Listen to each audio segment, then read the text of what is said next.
How's it going, guys? Today is December 5th, 2022. My name is Christopher McGee with Halcyon Real Estate, and it is time to go over last week's numbers for the Utah real estate market. Let's check it out. All right, our inventory keeps dropping. It's steadily been dropping by about 200 or 300 per week, every week for the last 6 weeks. 7 weeks, or since I started doing this. Right now, as of today, we are at 9,207 active homes on our market. And at this pace, we'll be around 6,000 in inventory by spring. We'd be around 4,000 in inventory by summer. Builders have slowed down, but also it's the holidays and a lot of people don't want to put their properties on the market. Some people, as you'll see when we look at our last numbers, some people have had their things on market, and because the holidays are coming up, they'll withdraw it because they want to put it up at what they perceive to be a better time. Average days on market, pretty much the same story it's been all this time. It ticked up a little bit to 49. We've hit 50 in early November, but it's hovered between 40 and 50 all this time. Okay, now the difference between average list price and average sold price, which gives you an idea of what the market's doing, right? If people put their property up at price X, but it actually gets sold less than that, then you know that the buyers are being favored in that current market. And if it gets listed at X and it gets sold at some number or price above X, you know that the seller was favored in that market. And we're still favoring buyers.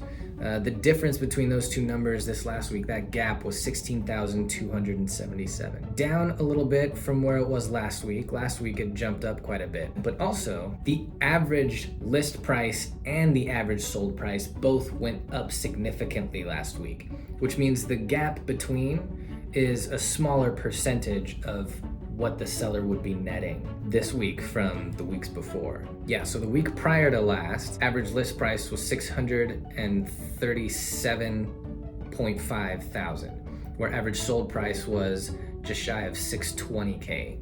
But this last week, average list price jumped up to just shy of 650K. It's 649.38, and the average sold price jumped up as well to 632K 761. So the gap between those two numbers got smaller by just a little bit compared to the previous week. Previous week we were at 17,600, but also both list price and sold price came up, which means as of last week, homes both asked for more and actually sold for more. The number of homes sold last week was 549. That's almost double from what it was the previous week. That increased number of homes selling probably contributes to our current decreasing number of active homes on the market. Also, that doubling probably serves to kind of level out the relative dip in home sales that we had the week before last. Number of homes under contract right now is 4,621. Tiny bit less than what we've had. Week prior, we had 4,860. And it's really been in the 4,800s for weeks. And so there's not much of a story to tell there.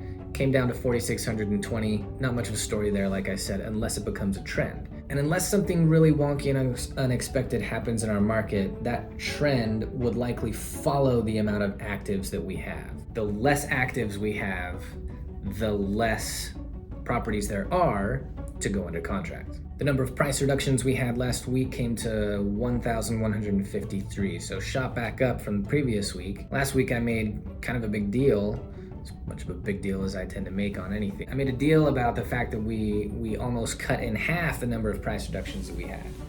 Well, so it shot back up to about where it was, but it's still following the downward trend that it's been on ever since I started this video series. Last week we had 657 price reductions. But the week before that we had 1,195. The week before that we had 1,234, and it goes up from there. So 1,153 is still following the downward trend.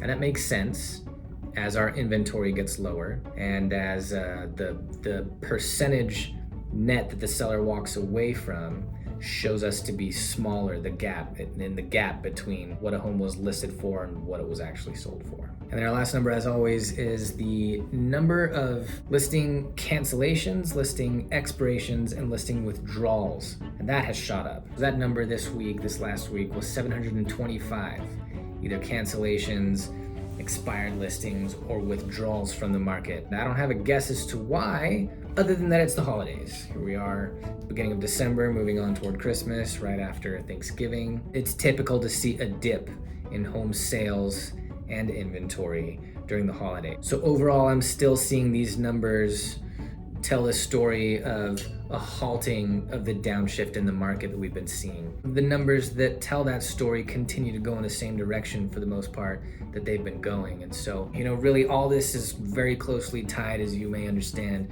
to interest rates.